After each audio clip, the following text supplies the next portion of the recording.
Hi, thank you for joining our first virtual webinar. Today we're going to talk about a question that we're getting a lot lately. That is, who will speak for me?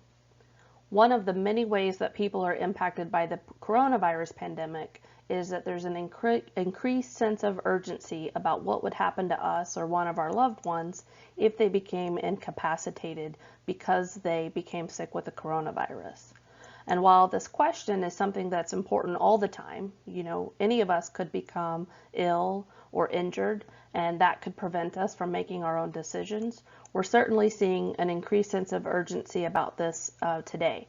So in order to help as many people as possible, as quickly as possible, we've put together a presentation where we're highlighting 5 legal tools that might provide you some peace of mind in the event that you are facing an emergency. For those of you that don't know me, my name is Brittany Littleton, and I'm the founder and owner of Littleton Legal PLLC. We are an estate planning and business law firm based out in Oklahoma with offices in Tulsa and Broken Arrow. However, we serve clients all over the state. Just a heads up, if you're tuning in from somewhere other than Oklahoma, you might find that your state has some differences from the information that we're providing here, but the general principles may still apply. And we're happy to make referrals to people in our network of estate planning attorneys all over the country that might be able to provide you some good guidance with your own family. Our mission at Littleton Legal is to help families and businesses thrive. And one of the ways that we do this is by compassionately helping our clients navigate holistic estate planning decisions. And when we do estate planning for somebody, our goal is to provide peace of mind that their loved ones will be taken care of. We want to give individuals a sense of preparedness that they'll have some control and that inconvenience to their nominated agents will be minimized. And we want to creatively use legal tools to preserve family relationships, pass on family values, and protect assets. So today we're going to primarily focus on emergency decisions. And this is a list of some of the questions that we're getting from many people that we talked to in the past couple of weeks. We're going to focus on these questions from the perspective of financial management, healthcare management, and also family management. Our clients usually want to know who will act on their own behalf if they can't act for themselves.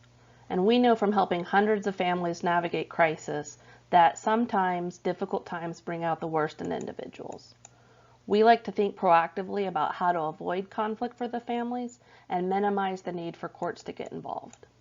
If no one's appointed, and especially when family members aren't on the same page, courts often become the default decision makers. Guardians and conservators are court-appointed individuals who will make decisions on a person's behalf in the event that somebody is mentally or physically incapacitated. And this can be avoided by adding the proper powers of attorney and explicit directions for them to your estate plan.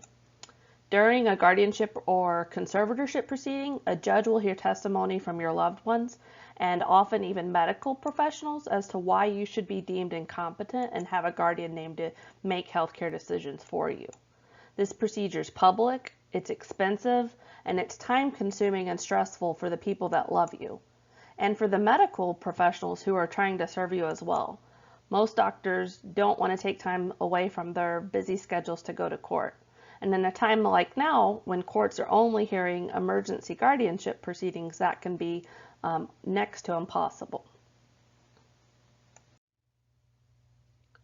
3 of the 5 tools that we're going to talk about today are related to our healthcare decisions. And this is most people's first question because of the coronavirus. So those 3 tools, and we're going to go into these in more detail, are the healthcare power of attorney, the HIPAA authorization, and the Advanced Healthcare Directive, also known as a living will. The healthcare power of attorney allows a loved one, maybe a trusted friend or family member, to make medical treatment decisions for you if you can't make them for yourself. And with this tool, you designate a person who will communicate your wishes to doctors. This tool can not only save precious decision-making time, but it also makes sure that the individual we choose, and only that person, has the power to make important healthcare decisions for you. Without this essential document in place, your loved ones could be forced into court where a guardianship or conservatorship could be held. With a healthcare power of attorney, you decide the scope of the authority. So for example, you can decide if decisions could be made in the event that you are pregnant. You also can explicitly state who you wouldn't want to make decisions for you. And in the rare event that your healthcare power of attorney wasn't sufficient to prevent somebody from filing a guardianship proceeding, you can nominate who would be the guardian of your person if needed. The second document is a HIPAA authorization, and this authorizes your nominated individuals to access medical and billing records. You typically name your healthcare power of attorney, your financial power of attorney, if you have a trust, often your successor trustee, and sometimes even your attorney. In fact, for most of our clients, we're named as an authorized agent for the limited purpose of determining if they have the capacity to make changes to their estate plan, or if a guardianship would be required. And that's typically an elder abuse protection for them, because it gives us a narrow waiver of the attorney-client privilege so that we can speak to a third party to protect them if we have suspicions that somebody might be trying to unduly influence them. So your HIPAA authorization will allow your named agent to coordinate care among your healthcare providers, because they often are not sharing records unless somebody's proactively helping them do that. It'll allow you to request second opinions. It will allow you to get documents that you could present to somebody like a judge to determine somebody's capacity. You can deal with insurance to make sure healthcare benefits are being paid out as they should. You can negotiate medical bills, and if somebody, if it was relevant, you could also access records after death, and that could be especially crucial in a wrongful death lawsuit or something like that. The third document is the Advanced Healthcare Directive, and you'll also hear this called a living will. This document deals with end-of-life decisions, and it's a legal document where you direct your healthcare agent and the doctors on what decisions you would want to be made at the end of your life. You also can make elections regarding organ donation or donating your body to science. And we find that sometimes, although this is typically the state statutory form that's utilized, that this is one of the most difficult documents for people to complete, because it's often the first time that they've really thought through what would happen in the event that the end of their life is imminent. But we really encourage our clients to move forward with thinking through these decisions and completing this, because we really see it as a gift to your family that you have let them know what your decision would be when that time comes in your life. That way they don't have the burden of wondering whether or not you would want to continue to be on life support or have other life extending treatment such as artificial nutrition or hydration. One of the things to keep in mind is that the Advanced Healthcare Directive only applies if two doctors agree that the end of your life is imminent. So just because you're on a ventilator, or just because you were in a coma, doesn't necessarily mean that it gets turned on. But once we believe that all measures have been taken, we can make a decision about if you'd want to continue to take efforts through life support. Switching gears from healthcare, we're going to talk about the fourth tool that's critical to have if somebody needs to make an emergency decision on your behalf. And that tool is the durable power of attorney. A durable power of attorney is a legal document where you designate a trusted person to act as your agent for the purpose of managing your day-to-day personal affairs. Through this document, you authorize somebody to sign your name to contracts, to pay bills, to make business decisions. They can manage your assets, even giving them away in some circumstances. They could purchase real estate, handle mail, and even participate in estate planning on your behalf if those specific powers are all authorized in your document. We also use a very thorough power of attorney that allows our clients to have assistance with Medicaid planning, because often the same situations that trigger the need for a durable power of attorney trigger the need for us to consider long-term Medicaid qualification planning. For example, a stroke or the sudden onset of dementia or other illnesses. Also, in the power of attorney, we nominate the conservator of our estate. So if a disagreeing family member wants to be in control and isn't who you have named in your power of attorney, and they file a guardianship proceeding, this is a way that we tell the court that you actually want the person that you've named as your agent to be appointed in that role. Or sometimes it'll result in the guardianship proceeding being dismissed altogether. One of the things we like to remind people, in today's day and age, third parties like to see that they have very specific authority to act on somebody's behalf. So if you already have a durable power of attorney in place, maybe it's a state statutory form or something that you downloaded off the internet, you should examine it carefully and see if it truly gives the powers that somebody might need to act on your behalf. For example, the Medicaid planning provisions are pretty rare if you don't have a custom document. You also want to look for, does somebody have the authority to act on your behalf in the event of litigation? And what would happen if you had appointed your spouse and then you and your spouse were separated or divorced or something happened to them? The other thing to think about with a durable power of attorney is, when do you want it to become effective? When we draft powers of attorneys for our clients, we give them two options. It can become effective immediately, meaning whoever you name could go ahead and take decisions on your behalf right now, even if you had capacity just for convenience or maybe because you were traveling. Or we can make it be what's called springing. And springing means that it would only become incapacitated if you, or it would only become applicable if you were incapacitated. Usually we also include in that definition that you were detained or you disappeared. Sometimes our clients will name the first agent their spouse and make that in effect immediately, and then we'll include special language that triggers it to be springing if somebody other than their first agent can act. The fifth tool, and this is something that our clients with minor children are very worried about, is a guardianship nomination.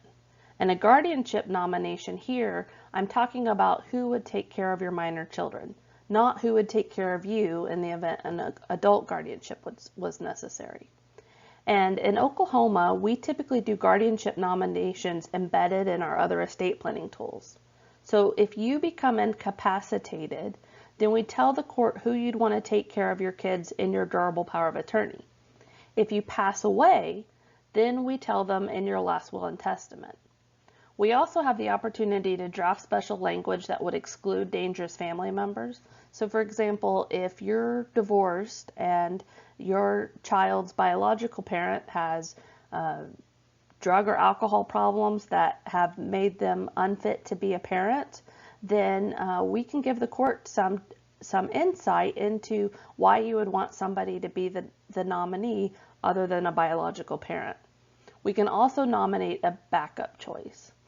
One thing to keep in mind, though, is that you are just making a nomination. The court will still look at this based on what's in the best interest of your child, and we can help you talk through what that analysis might look like and what factors would be considered to make sure that you're properly thinking through this decision and nominating people that would likely be approved by the court. Another thing to note is that you can bifurcate the duties of who would be physically in charge of taking care of your children.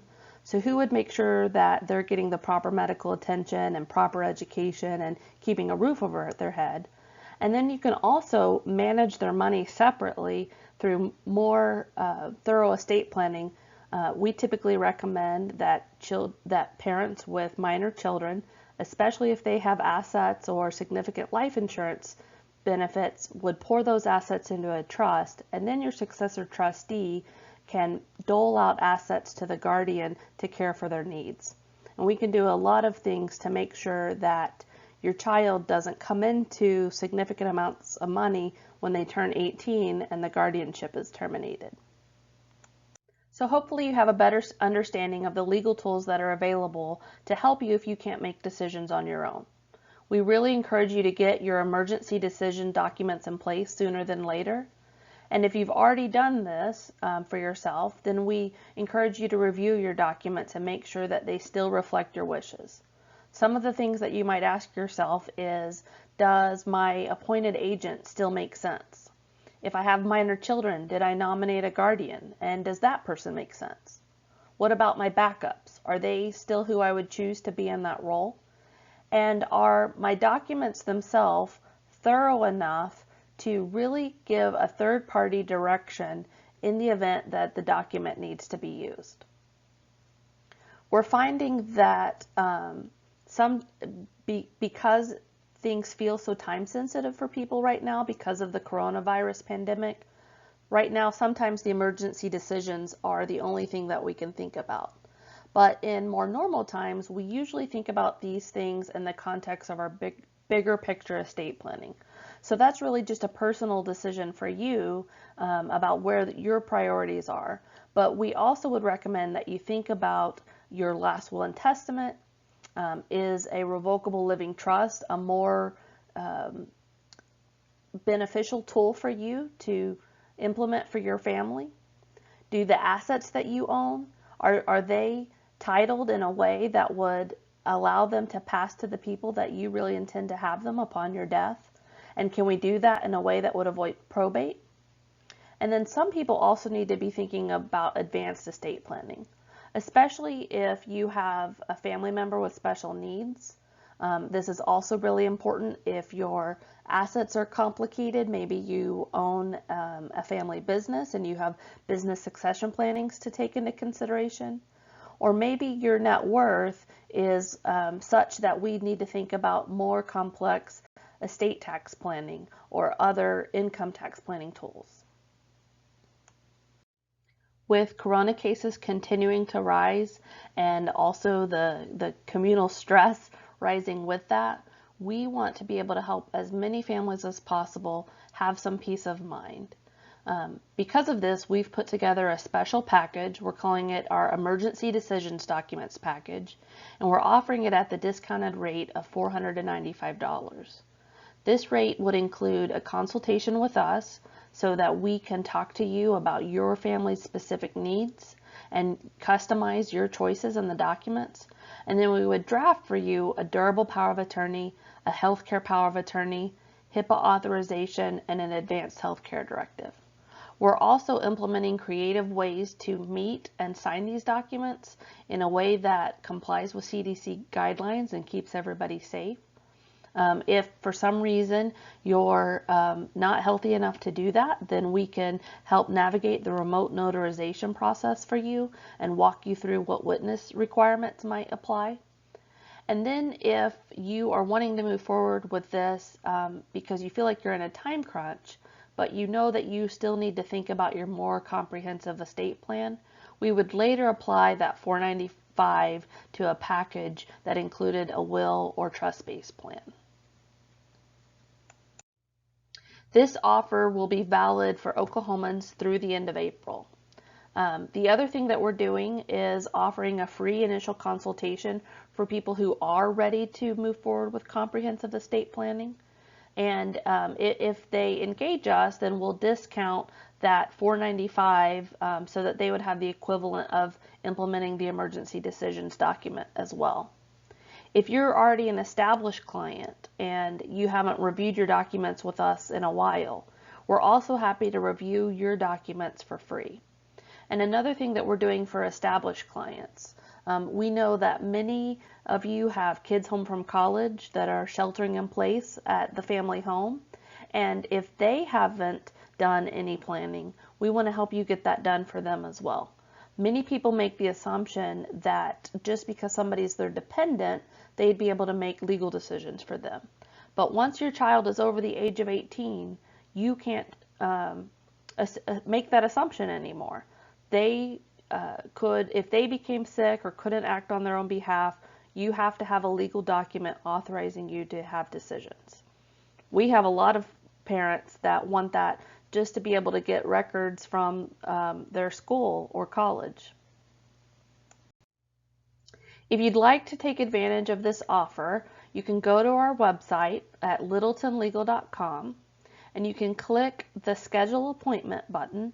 It's in the top right-hand corner. And once you get to that will open up a menu of different appointment options, and you would click the Emergency Decisions Document Consult. If you know that you want to move forward with more comprehensive estate planning, or at least start the conversation about that, you could instead click the option right underneath that, the Initial Consultation for Estate Planning option. And if you're not sure if you want to move forward, but you just want to get to know us a little bit, or maybe ask some preliminary questions, feel free to book an introductory call with us, and we'll be happy to get to know you a little bit better. If you have any questions, you're welcome to call us at 918-608-1836. You can also email us at info@littletonlegal.com or reach out to us through our website or our Facebook page. And we really hope that this information was helpful for you. We hope that your families are all safe and that you continue to be well. Please let us know if we can be a resource for you. Have a good night.